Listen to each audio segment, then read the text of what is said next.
Hey everybody, so this is a video that I hope will be thought-provoking and worthy of discussion.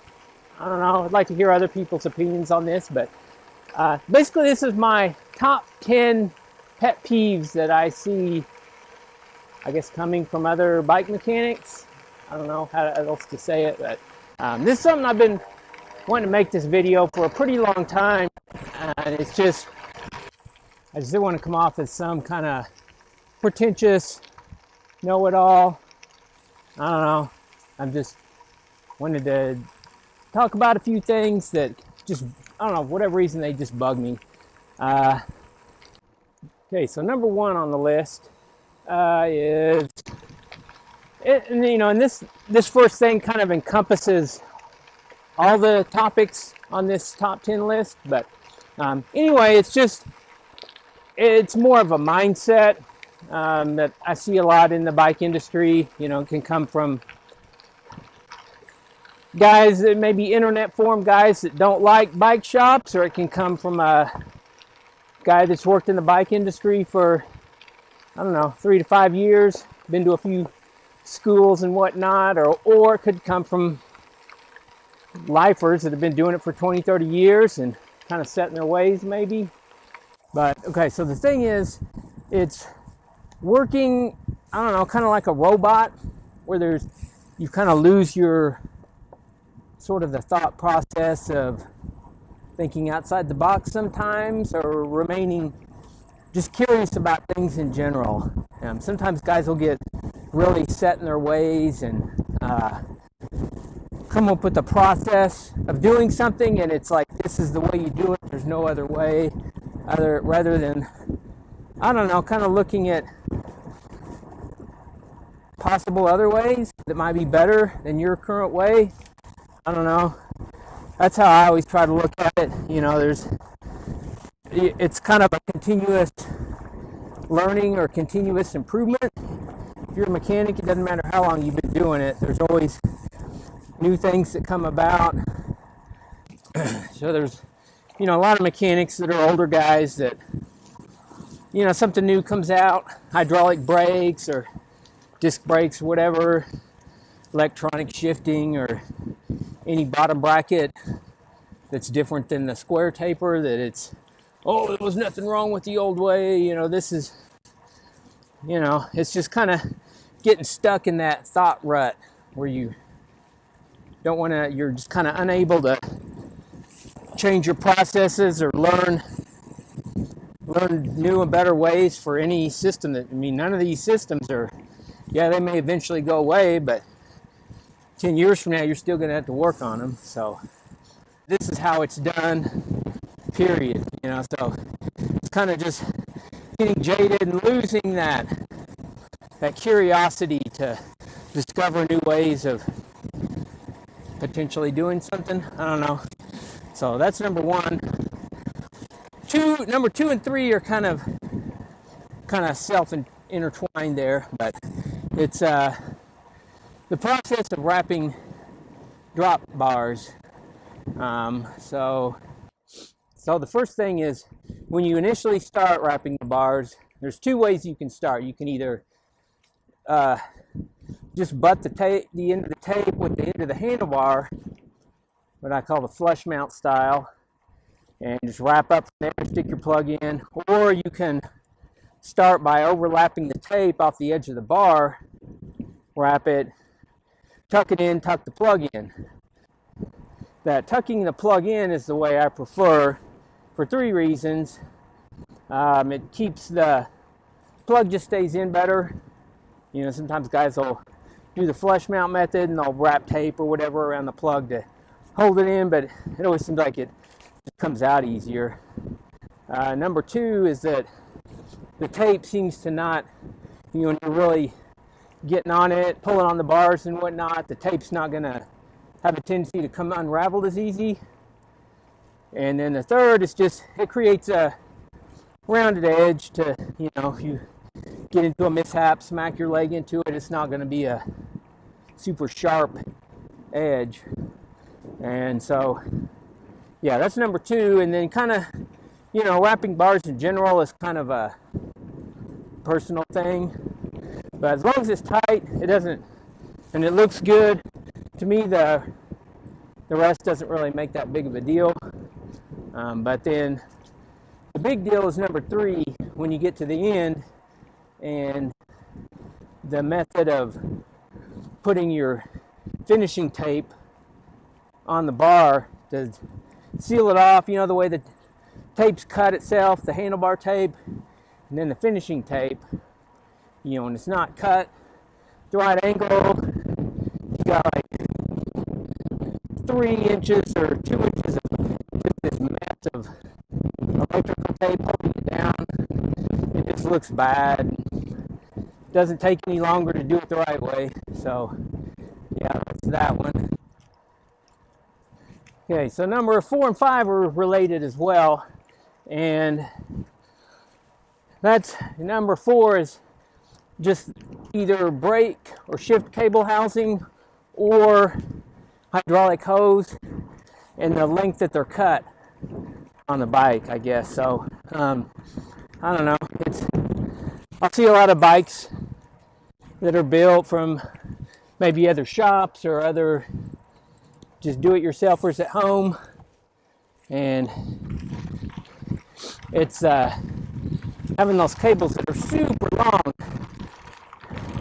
and you know, it's just not only does it look bad, but it just, you know, they just flop around, they'll catch on stuff, they get kinked really easy, and if they cut too short, you know, you turn the bars and it binds up the cable.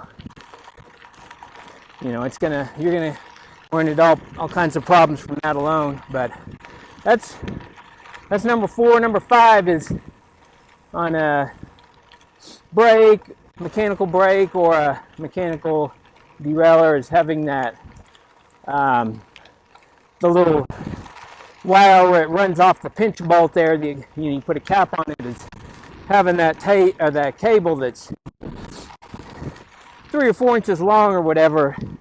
You know, it should be, I don't have an exact number, but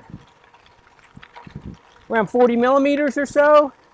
Couple, you know, I don't know enough where you can grab on it if you need to adjust some stuff, but not where it's sticking out real far like a curb feeler trying to find, you know, I don't know. Yeah, so that's number 5. So number 6 is application of grease on bolts, I guess.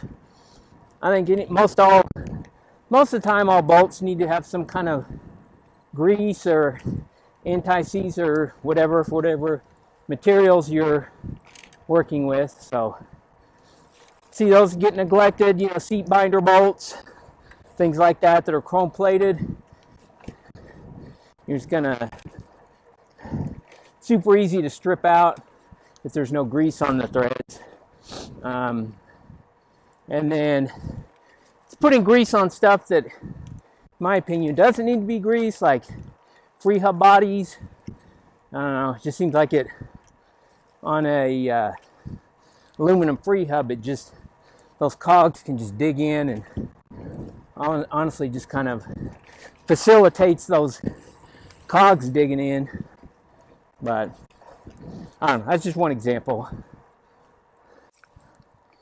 Yes, so number 7. So this is actually a word that I'm going to have difficulty saying. So anyway, there's this word. You'll see it on internet forums, Sheldon Brown tutorials, RJ the Bike Guy tutorials. But it's a word that describes the dual purpose shift brake levers, Shimano STI, SRAM double tap, etc. So I think you get where I'm going with this. So anyway, I can't even hardly say this word. I hate it so much. But yeah, it doesn't get used so much in the bike industry as it does on the interwebs, I guess. But anyway, so the word Brister. I hate that word. I don't know why, but I hate it. And I thought it was just me, but then I've met a few other guys that are the same way. So yeah, hate that word. Brister. Okay, number 8. So this may actually be my biggest. I would have to say this probably is my biggest pet peeve of any of the others on the list. And it's basically when you're going to put a bike into a repair stand to work on it, it's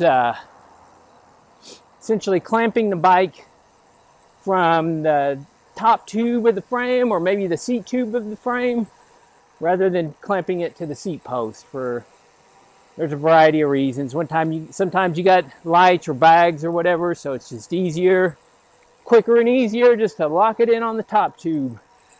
Or, whatever. So anyway, yeah, that's number 8. That's a huge one as far as always, if at all possible, clamp the bike by the seat post.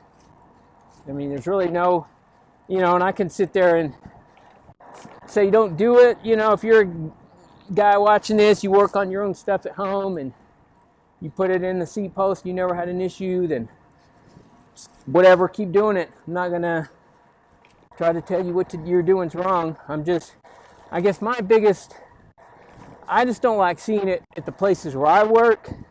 I've had to deal with it before, of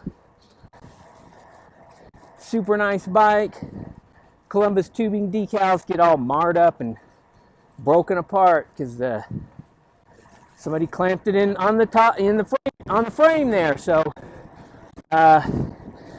seeing a lot of thin wall aluminum or carbon fiber bikes destroyed from just, I didn't have it clamped that tight, but you're wrenching on stuff and it puts a lot of pressure in a small area. So, again, not going to tell you how to do anything. I just think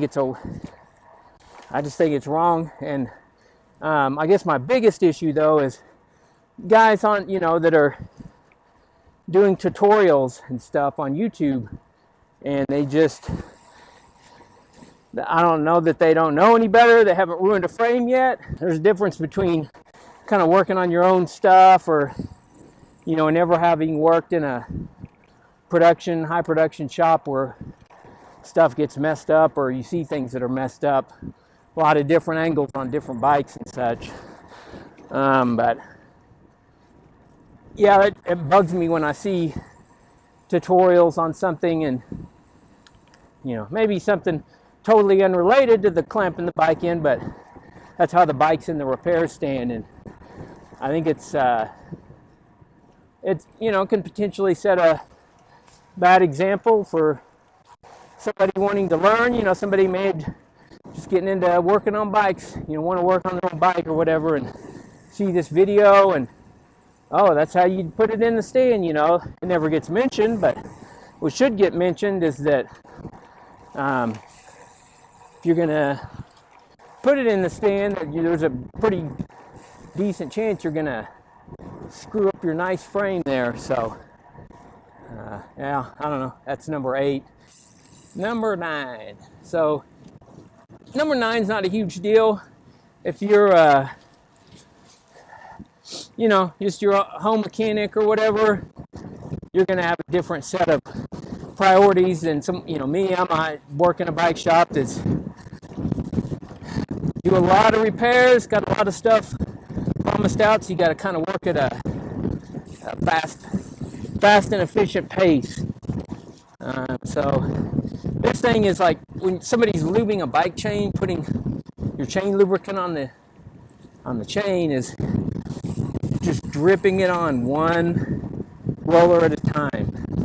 And I know some chain lubes actually gets in the directions, but yeah, I don't know. I'm not saying it's wrong. It just drives me crazy when I see it happening. Just the amount of time it takes. But whatever. That's a pretty weak point. All right, so number 10. So this one, I don't know, it annoys me, but I honestly am more curious about it than I am annoyed about it. I just don't understand it. So, I don't know. Hopefully somebody on here is watching this is an expert at it and they can enlighten me a little bit on why this method of truing wheels is the best, or why it works really well. I don't know. So anyway, the thing is, you got the little the calipers there that you adjust. You know, as you turn the knob, they adjust simultaneously in or out against the sides of the rims. Well, I've been seeing a lot of where guys will take an object or something and kind of stick it underneath one of the arms, the caliper arms, to hold it away, so you're only using one caliper arm. And I've been seeing it a lot. I've seen it a lot I was working on this video a while back about truing wheels and how to use a truing stand and stuff, and started watching some other videos just to, you know, see what other people had to say about it. And so many of them, like, guys are blocking off they're either blocking off the caliper arms, or so one guy's, you know, doing a wheel building tutorial, and he's got it one side removed altogether. And I don't know, I've been seeing it a lot just from other mechanics and stuff as well. So I guess my point is, I just don't understand it really. I don't understand how it's quicker and easier or more efficient to do than if you're just going to focus on some lateral run out on just one side.